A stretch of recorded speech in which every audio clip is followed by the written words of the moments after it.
Hello everyone, welcome back to talks with Gopika. ഇന്നത്തെ സെഷനിൽ നമ്മൾ പഠിക്കാൻ പോകുന്നത് സെയിം ആയിട്ടുള്ള കുറച്ച് വേർഡ്സ്, പക്ഷേ ഡിഫറെൻറ്റ് വേയ്സിലാണ് നമ്മളത് യൂസ് ചെയ്യുന്നത്, ഡിഫറെൻറ്റ് സിറ്റുവേഷൻസിലാണ് നമ്മളത് യൂസ് ചെയ്യുന്നത്. ഓക്കെ, ആ വേർഡ്സ് തമ്മിൽ ചെറിയ ചെറിയ മൈന്യൂട്ടായിട്ടുള്ള ചേഞ്ചസ് മാത്രമേ ഉണ്ടാവുള്ളൂ. പക്ഷേ ആ ഒരു മൈന്യൂട്ട് ചേഞ്ച് തന്നെ അതിൻ്റെ മീനിങ്ങിനെയും ആൻഡ് അതിൻ്റെ യൂസേജിനെയും ഒരുപാട് തരത്തിൽ മാറ്റുന്നുണ്ട്. ഓക്കെ, ഒരിക്കലും നമുക്ക് സെയിം സിറ്റുവേഷനിൽ അത് യൂസ് ചെയ്യാൻ പറ്റാത്ത രീതിയിലാണ് ആ ഒരു ചെറുതായിട്ട് വരുന്ന ആ മൈന്യൂട്ട് ചേഞ്ച് അതിനെ മാറ്റുന്നത്. ഓക്കെ, സോ നമുക്ക് അങ്ങനെയുള്ള കുറച്ച് വേർഡ്സും അതിൻ്റെ യൂസേജസും പഠിക്കാം. So let's begin are today session. നമ്മുടെ ഫസ്റ്റ് വേർഡ് എന്ന് പറയുന്നത് ഫ്യൂ എന്നുള്ളതാണ്.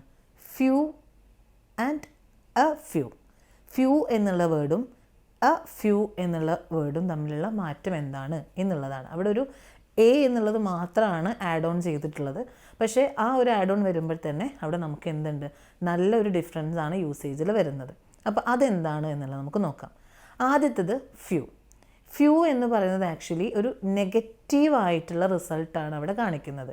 ഫ്യൂ എന്ന് പറയുന്നത് തീർച്ചയായും നെഗറ്റീവായിട്ടുള്ള ഒരു റിസൾട്ടാണ് അവിടെ കാണിക്കുന്നത്.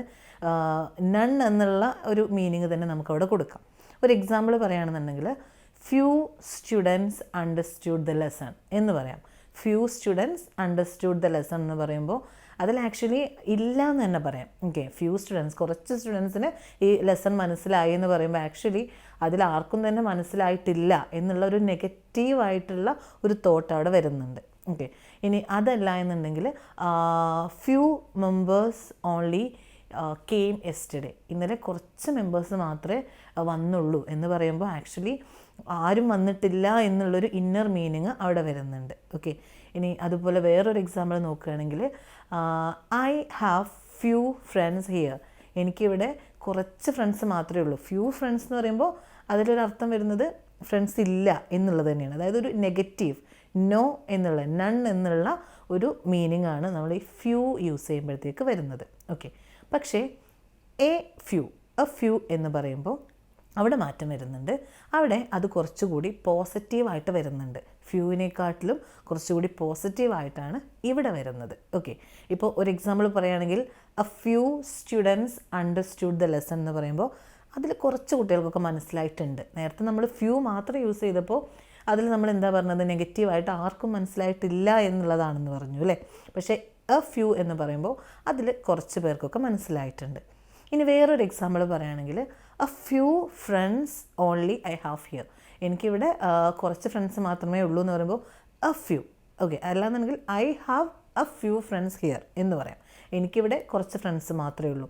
അവിടെ എ ഫ്യൂ എന്നായതുകൊണ്ട് തന്നെ കുറച്ചൊക്കെ ഫ്രണ്ട്സ് ഇവിടെ ഉണ്ട്. ഓക്കെ, ഫ്യൂവിനെക്കാട്ടിലും കുറച്ചുകൂടി ഫ്രണ്ട്സ് എനിക്കിവിടെ ഉണ്ട് എന്നുള്ള രീതിയിൽ ഒരു പോസിറ്റീവ് മീനിങ് അവിടെ വരുന്നുണ്ട്.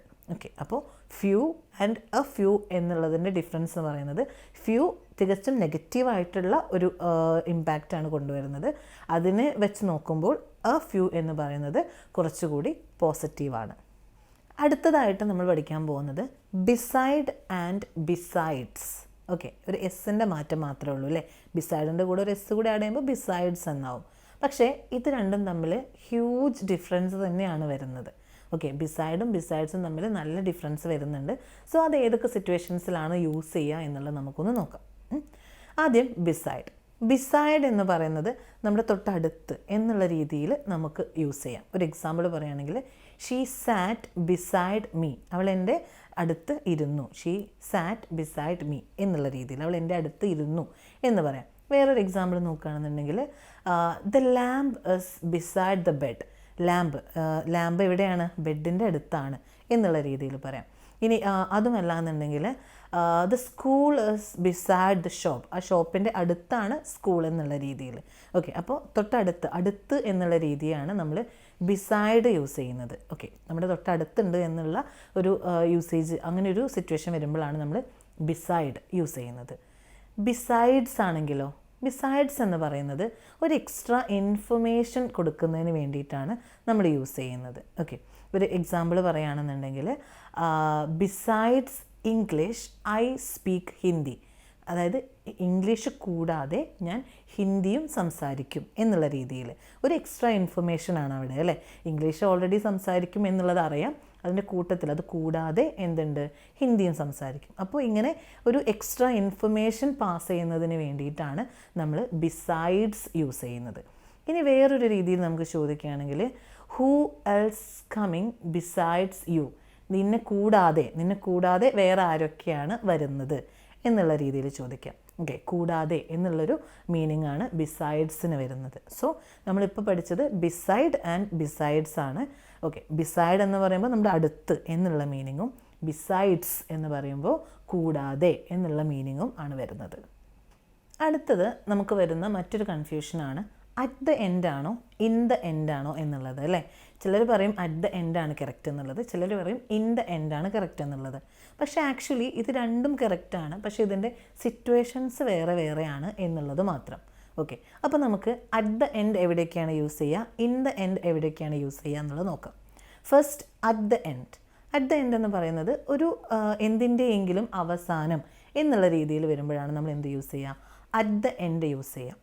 ഒരു എക്സാമ്പിൾ പറയുകയാണെന്നുണ്ടെങ്കിൽ at the end of the movie every one clapped. സിനിമയുടെ അവസാനം എല്ലാവരും ക്ലാപ്പ് ചെയ്തു, കൈയടിച്ചു എന്നുള്ള രീതിയിൽ. ഓക്കെ, വേറൊരു എക്സാമ്പിൾ പറയുകയാണെന്നുണ്ടെങ്കിൽ at the end of the street we have A shop. ഈ സ്ട്രീറ്റിൻ്റെ അവസാനം നമുക്കൊരു ഷോപ്പ് ഉണ്ട് എന്നുള്ള രീതിയിൽ പറയാം. ഇനി അതുമല്ല എന്നുണ്ടെങ്കിൽ the school situating at the end of the colony. ഈ കോളനിയുടെ അവസാനത്തിലാണ് സ്കൂൾ സ്ഥിതി ചെയ്യുന്നത്.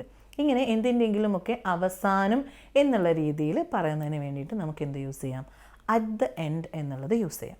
ഇനി ഇൻ ദ എൻഡ് എവിടെയാണ് യൂസ് ചെയ്യുന്നത്, അത് ഒരു റിസൾട്ടാണ്. കുറച്ച് നേരം പ്രയത്നിച്ചതിൻ്റെ റിസൾട്ട് എന്നുള്ള രീതിയിൽ വരുമ്പോഴാണ് നമ്മൾ ഇൻ ദ എൻഡ് എന്ന് യൂസ് ചെയ്യുന്നത്. ഓക്കെ, ഒരു എക്സാമ്പിൾ പറയുകയാണെങ്കിൽ in the end of the argument she told she is ready. ആർഗ്യുമെൻറ്റിൻ്റെ അവസാനം അവൾ റെഡിയാണെന്ന് അവൾ പറഞ്ഞു എന്നുള്ള രീതിയിൽ നമുക്ക് പറയാം. അടുത്തൊരു എക്സാമ്പിൾ പറയുകയാണെങ്കിൽ he didn't want to go but in the end he agreed എന്ന് പറയാം. അവന് പോകണമെന്നില്ല, പക്ഷെ അവസാനം അവൻ പോവാമെന്ന് സമ്മതിച്ചു എന്നുള്ള രീതിയിൽ. സോ ഇങ്ങനെയുള്ള ഒരു റിസൾട്ടിനെ കാണിക്കുന്നിടത്താണ് ഇൻ ദ എൻഡ് യൂസ് ചെയ്യുന്നത്.